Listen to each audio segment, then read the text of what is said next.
here with Tom, and your team is? Front Porch Racing and Demand Motorsport. So you were running the Daytona car, correct? That's correct. That's a Dorn Daytona prototype. Used to run in Rolex for Synergy Racing. So tell me about the Super Unlimited class.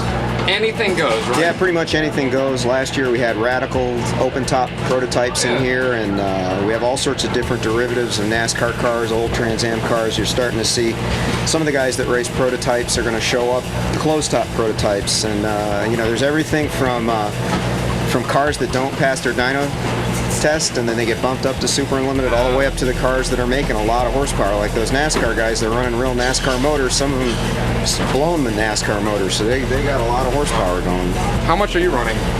We're running about 710 at the rear wheels in our car. And what's it weigh, 2,000 pounds or so? It weighs about 2,450 with the driver, about that. So it's actually fairly heavy. That's a Dorn. That's a heavy car, not like a Riley or any of the modern, current Grand Am prototypes. So where'd you get the car from? Well, this is a car the team bought from Synergy Racing in Virginia at VIR, and this car was raced for 2 years in Grand Am Rolex with a Porsche flat 6 motor in it. And a lot of drivers were in this car, including David Murray, I think, did the last 2 stints. And then the car, became outdated. The Dorn became a little less competitive, and so we wanted to move up and do something interesting and prepare to go back to pro racing, because I had raced Rolex and ALMS back in the early 2000s for a few years, and I didn't want to go back in GT. I wanted to see what prototypes are like, and this is one of the best ways for the team to understand what prototypes are like and run it here. And this is a great organization. I enjoy racing here more than anybody else, especially my home region, NASA Northeast, because Joe Casella and the rest of the guys and all of us who race together, we're pretty friendly.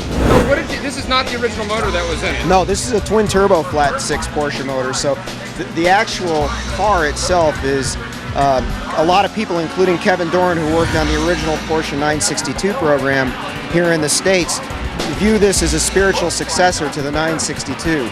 And I think it probably is a little bit more nimble than a 962, and obviously with modern computer programming and electronics, you can get a lot more out of the car and drive it a lot easier. How much of a difference is it when on some of the faster stuff? Is it really? Because you always hear that you can. Oh, it's remarkable. Things you can drive these cars upside down. And all that kind of you can when you're going fast out on the back straight.